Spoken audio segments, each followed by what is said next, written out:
Alrighty, let me not get so close to the microphone. Alrighty, folks, we have today with us Budiansky and Simon Furman, writers on.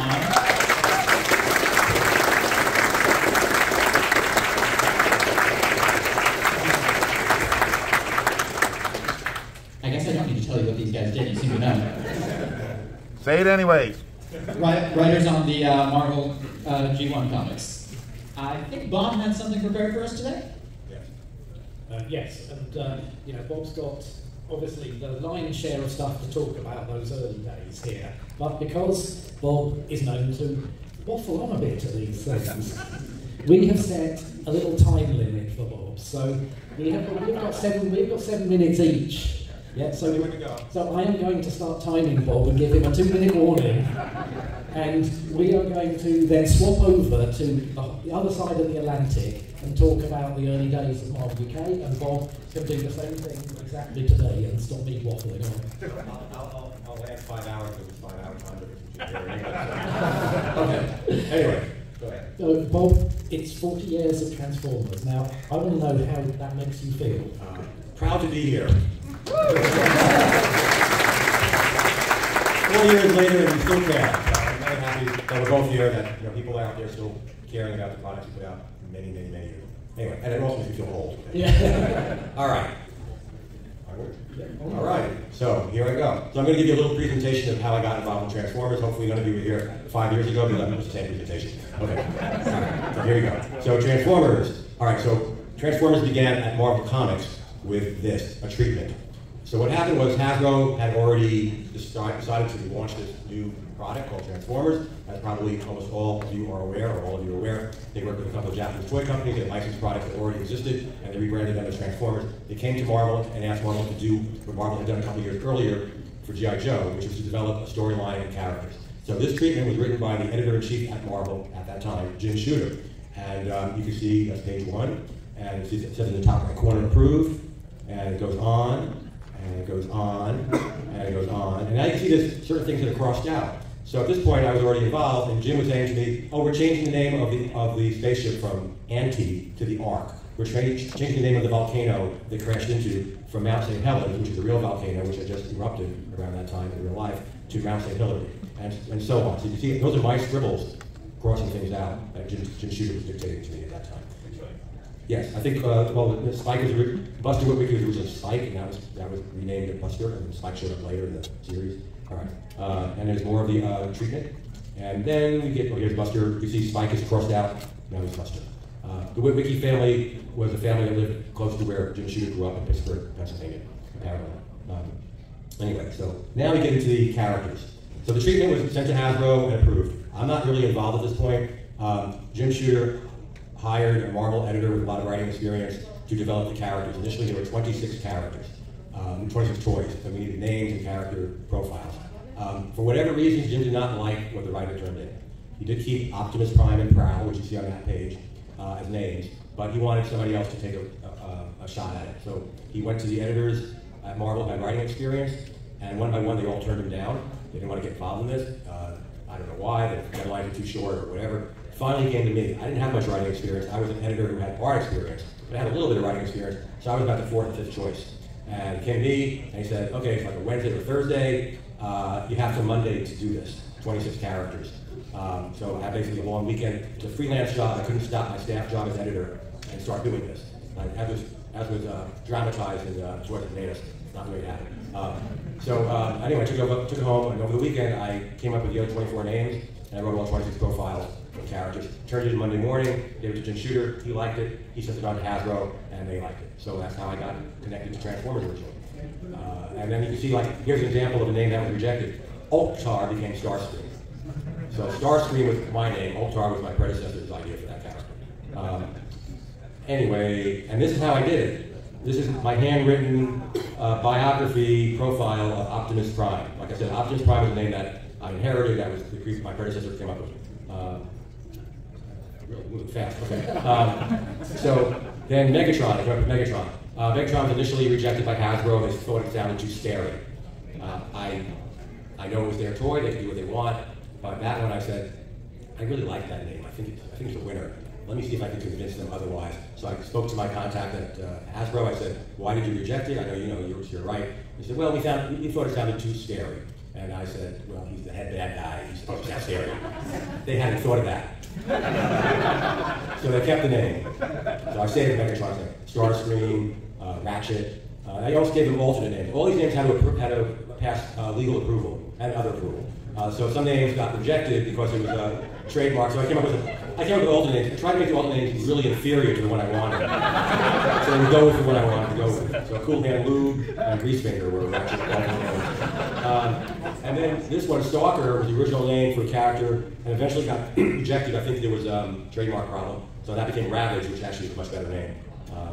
And Fireball became Jetfire. Your 2-minute warning. Oh, okay. Bumblebee. Then I made abbreviated versions for the backs of the toy packaging. Came up with all the power ratings that you saw on the back of the that's my original handwritten power rating for the first 26 characters. Hasbro liked it so much they made a nicer, cleaner version of it. And here's the box, and here's the power ratings in the back of the box. And Hasbro decided Transformer toys, they sell. We're going to come up with new toys. We need new names. They would give me lists of the new product listings for the following year or the following 6 months. And I'd come up with more names, more profiles, etc. And then eventually they ran out of toys from Japan that were already existing to show me as reference. They came up with model sheets for new characters. So I based my new names and profiles on these model sheets that they would send me. And this came, I think this became Nordlater, and showed you all the different versions of it, and the abbreviated summary biography that would appear in the box with power ratings underneath it. And here's Snakeskin and different Snakeskin. And first issue of Transformers, I was the editor. The miniseries. First, and we didn't know it was going to continue, but it continued with issue 5, and then I became the writer. So I was writing from issue 5 through 55. I'm missing a couple of issues of fill-ins, and I would turn in plots, see what the plot looks like, and it would go to the artist. And this is the Smelting Pool, which became that cover and that comic book, my favorite issue that I wrote. And then I would give a list of characters to the artist and pull all the reference material together. It was a bitch to draw this thing. And here's that particular plot, the Decepticon graffiti. I usually did not draw the cover. I drew about 6 covers, but I would at least do a design for the other artist to draw. So I designed that cover, for instance. Here's a sketch, cover sketch, which became that cover, which this one I did draw. So that's how it worked. And then another cover sketch, which went to a different artist. I did not draw that, but I drew the cover sketch. And here's another cover sketch that I did draw, and I drew the cover for tax purposes. I'll get into that later. And then here's another cover sketch that I did draw. Anytime there's a pretty woman on it, I drew the cover. And then we took all those files together and we put them into this Transformers universe. And then we expanded the treatment into other areas like Headmasters and so on. I wrote up on all that stuff, and Hasbro asked me to write a Headmasters comic book, and I wrote the Headmasters comic book. I drew that cover too. And they asked me to write, like, if I expanded the mythology, they would say, could you write it down? So that's the Creation Matrix. And here's the end of it. All right, that was it.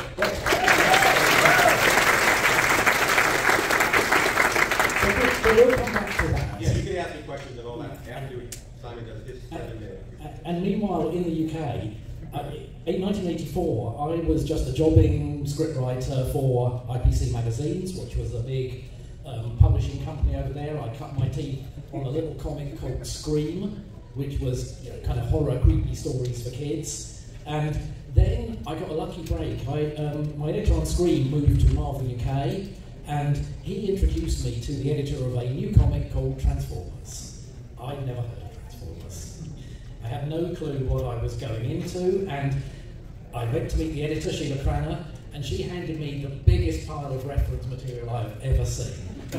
It was toy packs, it was Bob's notes that you've just seen there. I had all the character profiles, photostats of the first 4 issues. I'm not even sure they were out yet. It was, early days.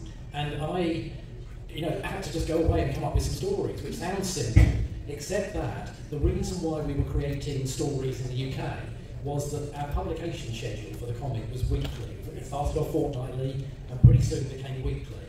So there was only so much American material available, to reprint. And we were looking already at issues where we just didn't have any material to publish. So there was one creative team already working on a story, which became Man of Iron, which you will know because it got published over here.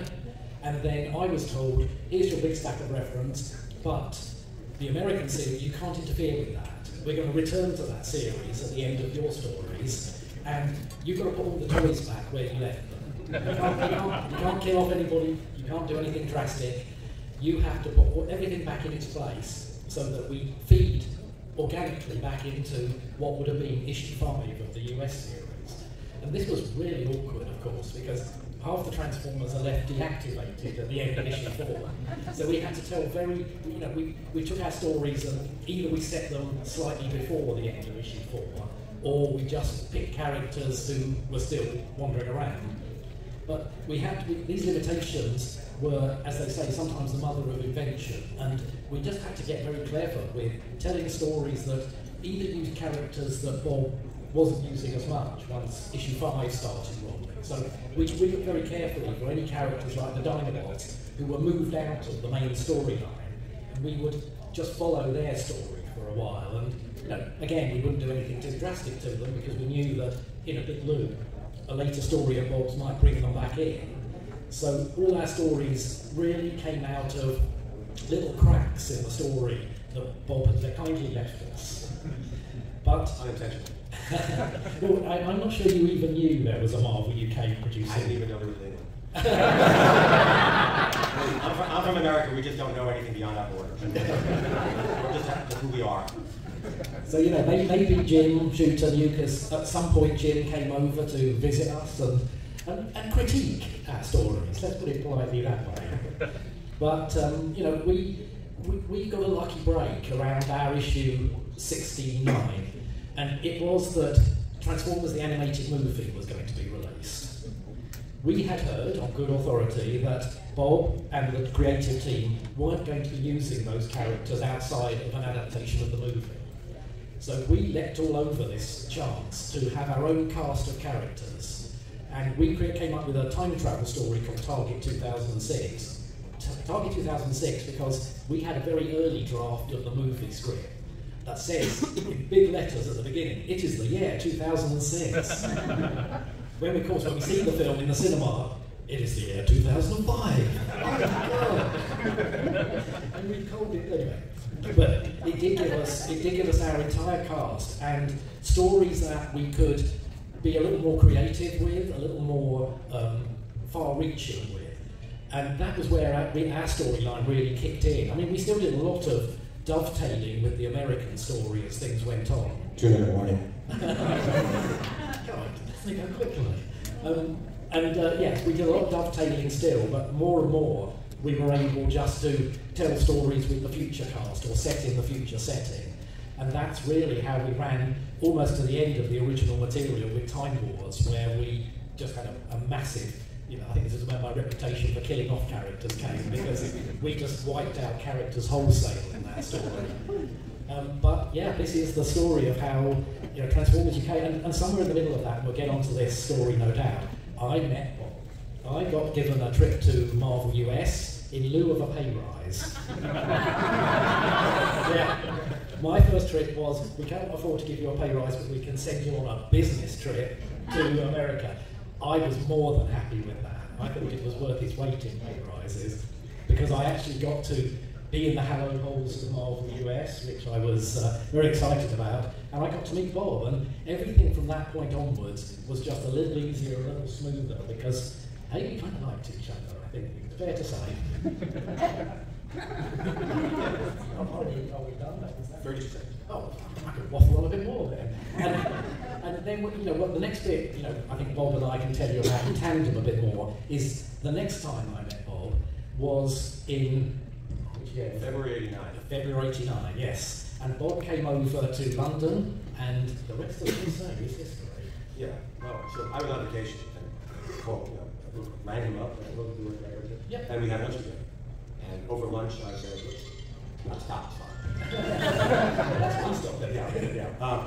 So we met for lunch, and I had been trying to move off the comic book writing chores for a while, because I was out of ideas, and I wanted to try other things in my time for freelance work, and wanted to get other things. And my editor kept begging me, don't leave, I don't know who else could possibly write this book. So anyway, I went over to England on vacation, eventually went to London, and we met for lunch, and I said, Simon, would you like to write a book? I'm kind of burned out on it, and you said? Well, I said, yes please, because apart from being, working on the Transformers US book, it was just my first work for Marvel progress, which was a big deal for me at the time. But Bob did couch this in terms of the book's kind of, the sales are dropping and you've probably got 4 issues left.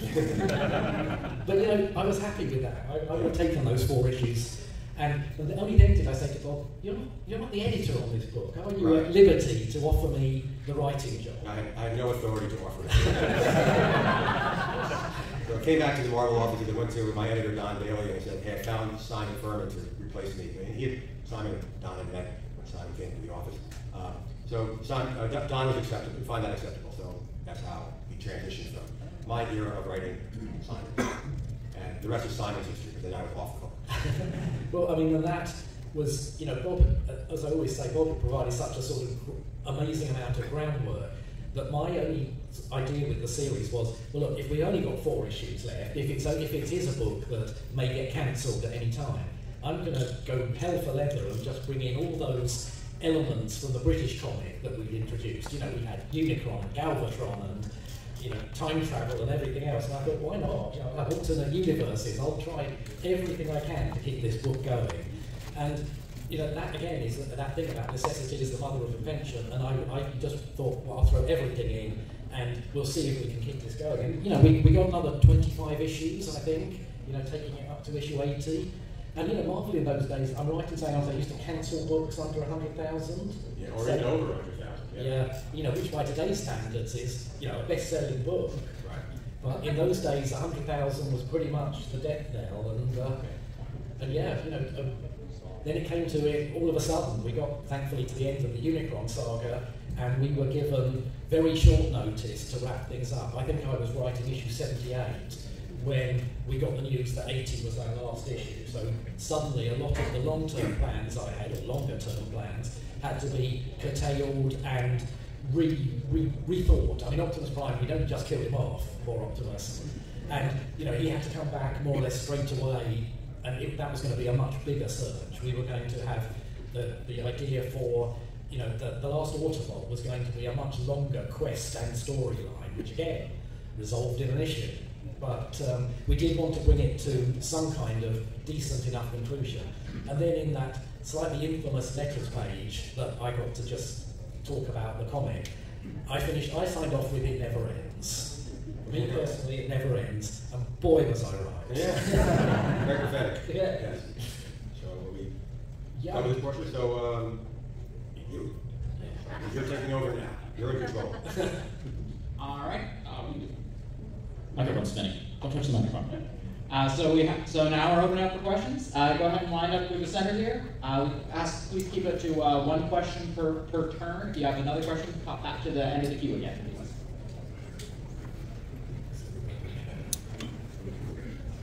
Hello, this question is for Simon Furman. I was actually listening to your Doctor Who audio, The Axis of Insanity, so I thought it was very good. Wow, thank you. Yeah, that's a rarity, that one.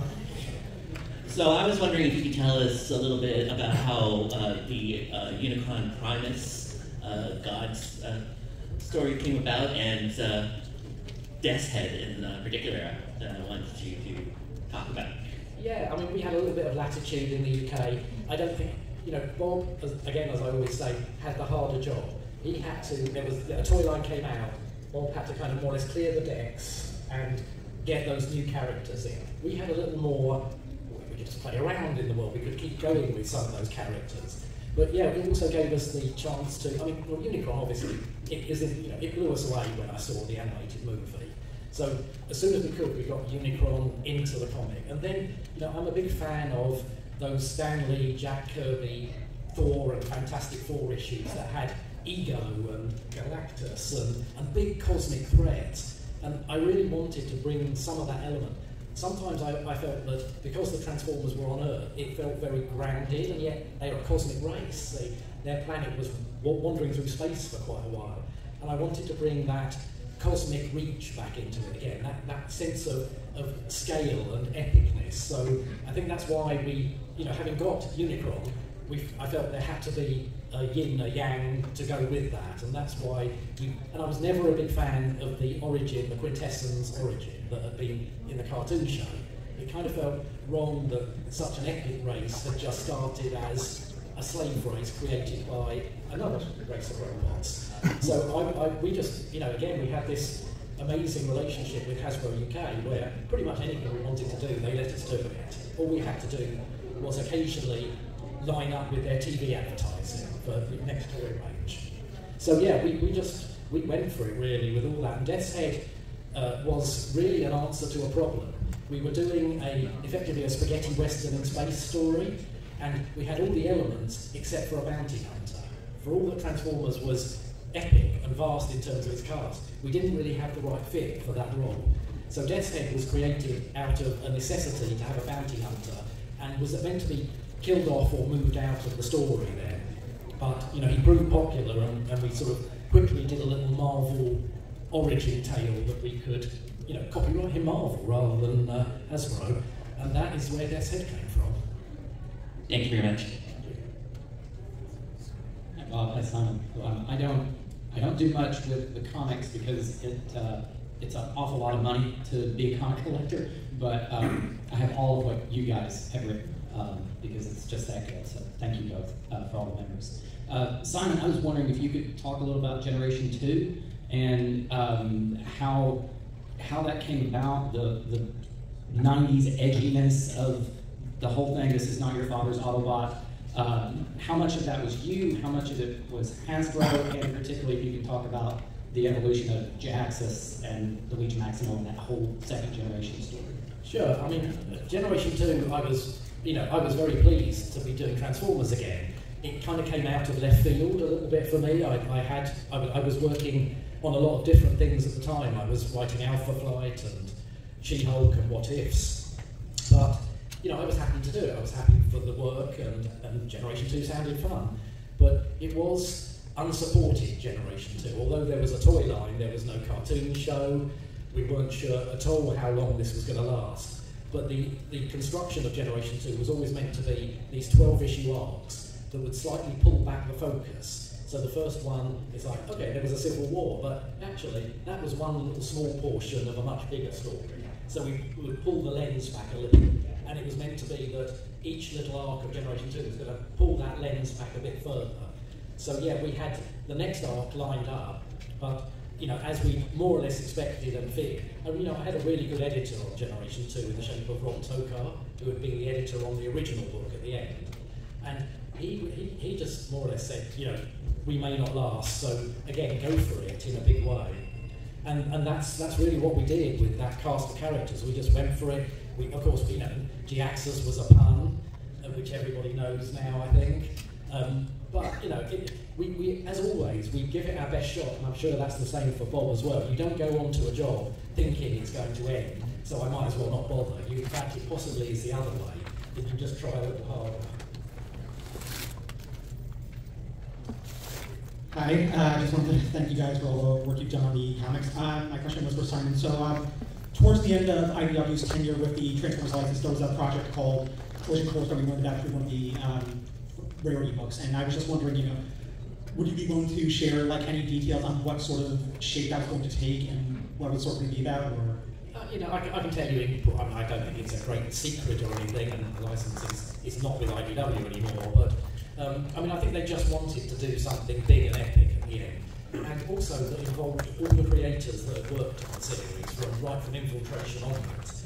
So John Barber was driving it mostly, he was doing the main story arc, and right back at the very beginning of IDW, I pitched something to Chris Ryle before we settled on Infiltration, which was kind of, in essence, Crisis on Infinite Cybertrons. So, it would have been, multiple realities aligning into one. And that was kind of the working gist of Collision Course as well. And it meant that all these different creators could kind of, okay, you're the perfect person for that reality, you're the perfect person for that character. So, yeah, I was given a little Starscream story that came from the Regeneration 1 universe. So we all had our little playing pitch, and we would have got our 10 pages in Collision Course, but sadly it never happened. Thank you. Hi there. I kind of wanted to add on the Death's Head question. As for Primus and Unicron, how did that all go down, and like as for like the original Primus as opposed to the Cybertron Primus. Yeah, I mean, Primus was, it really just felt with Primus that, you know, I wanted it to be much bigger, the origin to be much bigger, and Primus came out of that need, you know, to almost have something as mythic and epic as Unicron was. And with Death's Head, that was a completely different thing in as much as that character was never really meant to be in Transformers at all. It just, you know, that was where his origin was based. And, you know, as soon as we could, we really kind of removed him out and put him in the Marvel Universe proper. But, you know, I'm glad of that because he's still in the Marvel Universe, he still crops up, and occasionally I get to do little bits of Death's Head still. Thank you so much. Absolutely love your work. Thank you very much. Hello, Bob and Sensei. I've just kind of enjoyed your stories that I've read. I usually read Who Read Switch. I just kind of was wondering about the kind of creative process you kind of have when writing, like kind of for certain events, like you know what you would think of like a cosmically powered Starscream, or when Megatron and I think it was Ratchet kind of fused together. I was kind of wondering like if you had any like creative processes kind of for that specifically. Well, I'm just influenced like anybody else by my experiences. So, you know, if I'm watching a TV show, reading a news article, reading a book, certain people I know who do certain things or certain things that I've done, I try to bring them into stories, and you know, a lot of it comes from who the characters are and what they would do in certain situations. So, the creative process comes from so many different areas of my experience. It's hard to like pinpoint, like you said, well, how did you come up with that idea for that plot? I might remember it. But to say, it's such a general question, it's hard for me to pinpoint anything. But basically, it's based on one's personal experiences and how you can elevate that into, like in this case, you know, sci-fi fantasy stories. You know, how you take something that's very mundane, perhaps, based on, you know, like your everyday experience, and say, I can make that into this. Like, I'll give you an example. Ending of a movie that I saw when I was a kid. In the 1930s. I wasn't a kid in the 1930s. A movie called Bungadid, okay, based on a Rudyard Kipling book. So I took the climactic moment in that movie and I adapted it to a story I wrote called The Smelting Pool. And I took the same plot beat from that climactic moment and used it in that climactic scene in that particular story. If I didn't tell you, you probably would never know. Yeah, and I'm the same as well. I mean, we're the sum of our influences, and movies that have, you know, inspired me creep into my work. I know that, and you know that issue when Megatron and Ratchet are crushed together. There's a little bit at the end where the creature moves the gun onto itself and wants to be shot, and that is from David Cronenberg's The Fly. It completely is a lifted scene from that, and I make no apologies about it because you know I would just call it homage more than anything. That's the right way. As opposed to stealing. Yeah, I just kind of was interested in this, but everyone else do questions. Okay, thank you. Good to ask. My question is for Mr. Budiansky. I was just wondering how you got the names for the Seeker Trio. Like, Remind me who they are. I just want to know how you got. Starscream, yeah. Thundercracker, and Skywalker. So I was presented with 3 identical jet fighters that were just painted differently. So, okay, so there's a trio there I gotta work with. They were bad guys. So I just started from my approach was, I'm going to combine a word that has something to do with the sky or the heavens above with something that sounds dangerous. And if you put the words together, you get star, scream, stars up above, sky, sky is behind you marking something, and thunder, cracker. Thunder, storms in the sky. Cracker sounds like something that you heard, cracking something. So that's all it was. It works together. That's really cool. I never noticed that. Thank you. There you go. They all have a feeling. Were there any characters that were ready to be used but just got cut at the last second? Cut at the last second. Ooh, I don't know about that. So the way it worked was, at least for me, Hasbro would come up with another set of toys, and then as a writer, I was expected to include those characters, even if it's only for a panel or two in a comic book. I was expected to introduce them into the comic book so that it was supporting the sale of the toys, you as the readers, I was doing it so seamlessly you didn't even notice I was doing it. But I was really just shilling for Hasbro to sell toys. So on behalf of Hasbro, I thank you.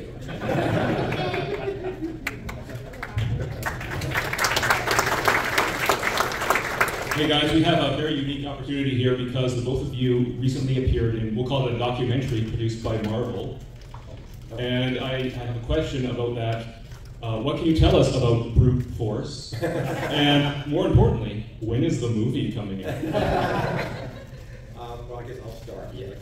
All right, so brute force was an idea that somebody had brought to Marvel, and the editor-in-chief at the time, Tom DeFalco at this point, brought it to me. I was special projects editor. So special projects editor, I was given all the non-mainstream, non-monthly Marvel comic books to oversee the editor. So brute force was this idea of taking, kind of like a Transformers-like idea of taking living animals that live on our world and both mechanizing them and giving them human intelligence. Easily done. And so that was the premise of it. And then what bothered me about the premise, and it still bothers me, is that there were good guy animals and bad guy animals. There's no such thing in the real animal kingdom. The animals just do what they got to do to survive. Some are more dangerous than others. Some are predators, some are prey. But we meaning Marvel in general, decided, well, you're a shark, so you're evil. You're a dolphin, you're good. Things like that. It was kind of a silly idea in a lot of ways. So anyway, we needed to develop that into a Fortune miniseries, and I hired Simon to do the writing. And I was happy to do it, and it was one of those ones where I thought, this is something I'm going to do. Once it had done its 4-issue series, and the toy line never really happened. Yeah, that was supposed to be a pitch for the toy line. Yeah, and I just thought, well, that's something fine. I've done it. It's there in my resume, but it will never ever be in collected edition form. And of course, I never say never. And it surfaced on Marvel 616, the little documentary program that you mentioned. And I just thought, wow, this is the thing that won't die. And then they brought it out in a trade with power pachyderms, I think. Yeah. So there you go. But I enjoyed it. It's a kind of kooky concept, but anything that's got a kangaroo in it called hip hop can't be all right. I think it's got fit. Thanks, man. So my question is for Mr. Furman. So you wrote the last episode of Beast Wars, and Nemesis Part 2, and I remember hearing that the original plan was they were going to bring back the Conehead Seekers, Ramjet, Dirge, and Thrust to appear in the finale, but they cut it because of budget and time and all the usual spiel. What was the role meant for those Conehead Seekers? Like, what were they specifically meant to do on the Nemesis? Was there dialogue ever written for that, or did you guys already have to scale that back before you really did anything with the Coneheads in the scripting process? Okay, well, actually, that's not quite the way it happened. I met Bob Forward and Larry DiTilio, the script editors of Beast Wars, at BotCon in... It would have been 97. Yeah, it would have been Rochester, 97. And then, at that convention, Bob said to me, it would be very cool, and they borrowed ideas like the VOC had been based on the Swarm from Generation 2. So they were quite keen for me to come in and do a Generation 1 themed episode of Beast Wars. I pitched several ideas to them, one of which was the Seekers, the Coneheads, left aboard the Nemesis. Another one eventually got turned into a short novella story in a collection called Transformers Legends, I think it is. But all these ideas Bob was really keen on, and Larry, and they got to the point where suddenly I'm writing the last episode, so all those ideas got shelved in terms of the Nemesis element everyone liked and thought it was suitably epic, but the rest of it just all had to go. So no, nothing was ever written. Okay, I understand. Thank you. Hello. Question for Bob. So you were on the comic until '89, as you said, and you were also writing profiles for the new toys.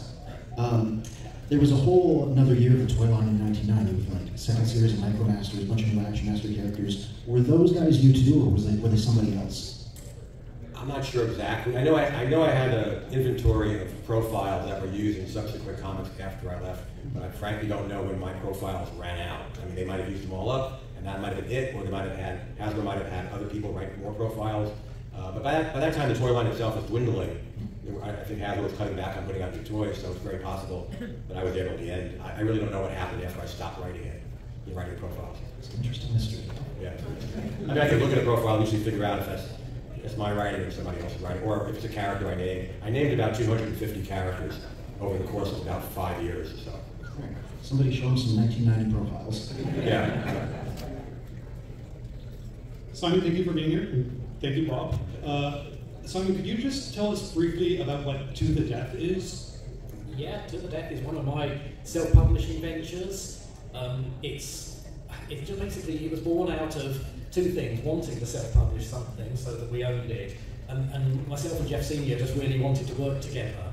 We couldn't do Dragon's Claws, which was owned by Marvel, so we took that vibe of Dragon's Claws and turned it into something completely new. I mean, there's no connection to Dragon's Claws, but we took that sort of energy, if you like, and that large-scale idea that Dragon's Claws had, and turned it into a thing called To the Death.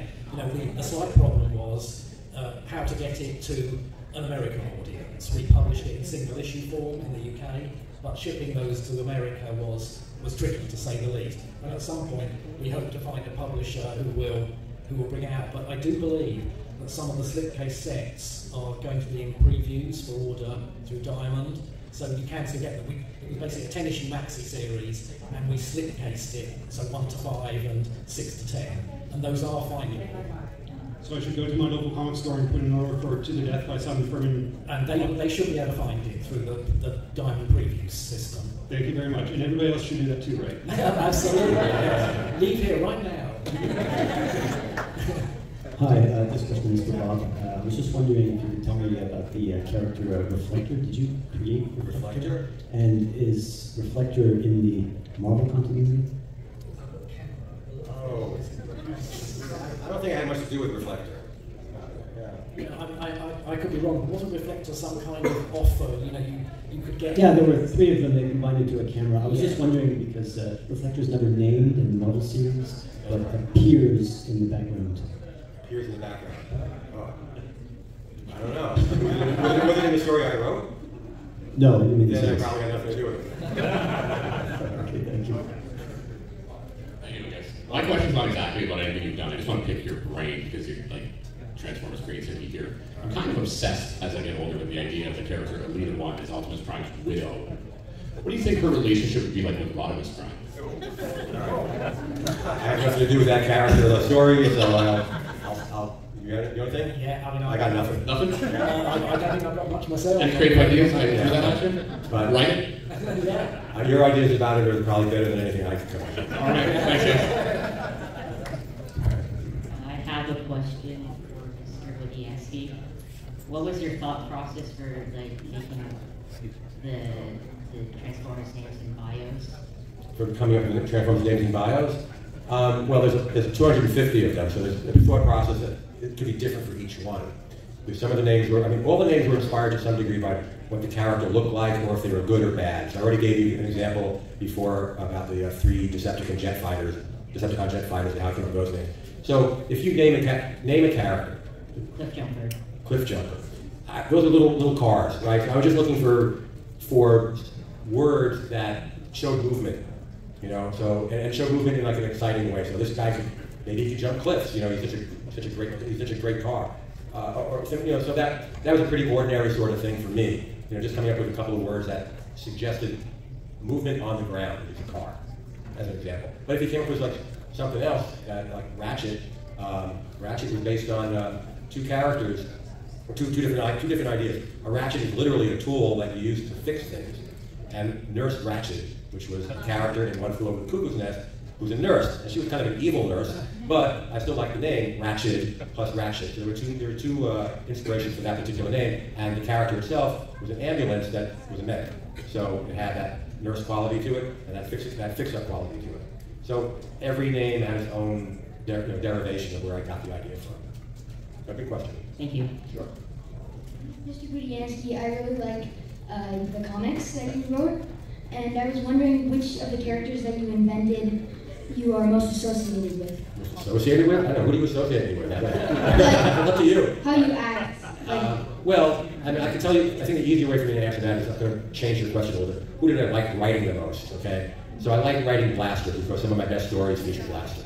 and I really got into writing that character and developing him. And then at some point, Hasbro said, here's another 20 toys, put in the comic book, and I had to shove them aside. Thank you.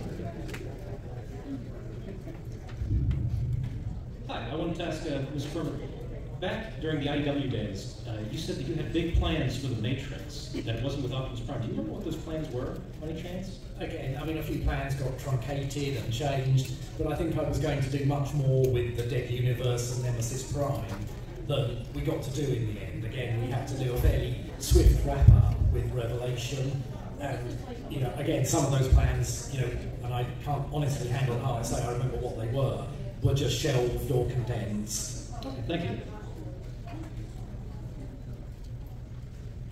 Thank you so much for your work on Transformers. My question is for Bob, actually. So, since Megatron's my favorite character, I was wondering if there were any other names you floated around before naming him Megatron?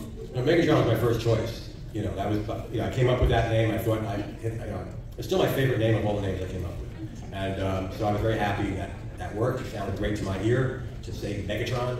And I was happy that I was able to convince Hasbro not to jettison it and replace it with something else. Thank you so much. Sure. My question's for Simon. It's a bit of a silly one. I just was wondering if you had any favorite Furmanisms. Furmanisms? Do you not know about Furmanisms? Those like phrases that you repeat? Yes. Yeah. I've seen people write a column about that for me as well. Yeah, I mean, I definitely had. And probably they come from other bits of writing that I have read. You know, that I thought, oh, that's a lovely, colourful, evocative phrase. And I'm pretty sure the vast predatory bird one is something I've read somewhere else. And so on. But you know, they were something I didn't even realise I was doing until somebody pulled them out and said, you use this a lot, and you know, Whole World of Pain, I have a feeling again, comes out to other reading, and they've just migrated into my writing without me even realising it. But you know, it's kind of nice to have now, and now when I'm writing for Earth Wars, the game, I drop them in every place I can. total overkill, because Earth Wars exists in its little breaking the fourth wall bubble, and you can just get away with this, and so, you know, now the Furmanisms have become a sort of thing in their own right. Great, thank you very much. Hi, first of all, I just want to say thank you both of you for coming. This panel has been very, very interesting, and thank you for your amazing contributions to not only Transformers, but the world of sci-fi in general. Your contributions will live on forever, so thank you so much for that. My question is for Mr. Furman. I've noticed that when you wrote Death's Head, you portrayed him as a very powerful character, and the stories were very interesting. You also portrayed Galvatron as a very powerful character. So what I'm wondering is, if you're writing a story, and the story involves Optimus Prime, Galvatron, and Death's Head locked in a room going at it, who walks out of that room? That's a very good question. You know, I mean, the tactful answer is Optimus Prime. You know, yeah, because it's Optimus Prime. But you know, if we're talking on personal preference, I'm pretty sure Death's Head would be the last one standing. Thank you very much. Thank you so much for everything, as everyone said. Just wanted to ask if you've been reading the new Skybound comic, and if so, what do you think? Yes, I have.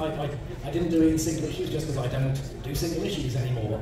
I read a PDF of issue 1 and enjoyed it, and then I've just read the first trade collection. I haven't read the Void Rival stuff that goes with it, but I really enjoyed it. I mean, you know, my only thing was I thought it's so intense in terms of the amount of characters that are obliterated in very little pages. I slightly wondered how that's sustainable, but did I enjoy it? I certainly did. It's very Game of Thrones. Yes. Yeah. Thank you. Question for Bob, actually. What drew you to the Megatron toy? And please, do not tell me what trigger it is. What drew me to the toy? Yeah, the toy, Megatron. Like, what drew you to that specific toy when you created Megatron? I didn't design the toy. Oh. The toy was already in existence. It was made in Japan, and I was shown an example of the toy that Hasbro sent me. Like, here's what Megatron looks like. And based on that, I wrote up his character and so on. I had nothing to do with any toy design. I just came up with profiles of the characters and names of the characters. Okay, thank you.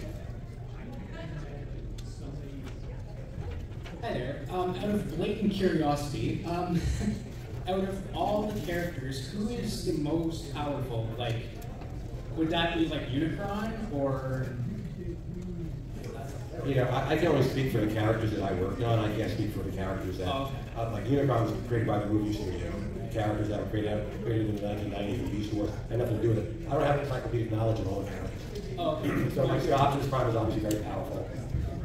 Yeah, I mean, you know, sometimes the bad guys, because they haven't got the morals or position of Optimus Prime, are, you know, more powerful in as much as they use their power without any sort of restraint. So, you know, a Galvatron, I always played as slightly mad, and, you know, that's another way that, you know, he's very powerful. If it was a street fight, you know, Optimus Prime, but that sort of unfettered power is always very dangerous. Thank you so much. Final question. Hi guys, great to see you again. Okay, I just wanted to do a quick question, but it's up to you what you want to answer. I wanted to just kind of ask, is there any burning stories that you guys would love to tell the fans but no one has asked it yet? So either one of you, in a story you had during your employment doing this kind of work, that interesting story, tell us some kind of crazy mishap involving your characters, your creations, or something you would have wanted to pen and but didn't get a chance to, I don't know, just make it hard. Okay, I'll give you two answers. One is, if I had such a story, I forgot it. But I probably didn't even have such a story. I mean, I might have had a story about a character, and then, like I said, I had to introduce all these new characters. I had to put aside that story about that particular character. But aside from that, as I said earlier, when I did my little PowerPoint presentation, I was trying to get off the book for many months before I finally got off the book because I was kind of burnt out on writing a book, and maybe I was, you know, didn't have any other ideas for the stories. So I probably used up everything I had in the tank, you know, for my stories. Yeah, but there's always bits that I wish we'd got a chance to finish off either, you know, better, at a better pace, or actually finish off like some of the Dreamwave stuff. But no, you know, I mean, I think I look back and there really aren't many stories that didn't get into print or finished off in some way. Thanks so much, guys. Alrighty, let's give a big hand for Dr.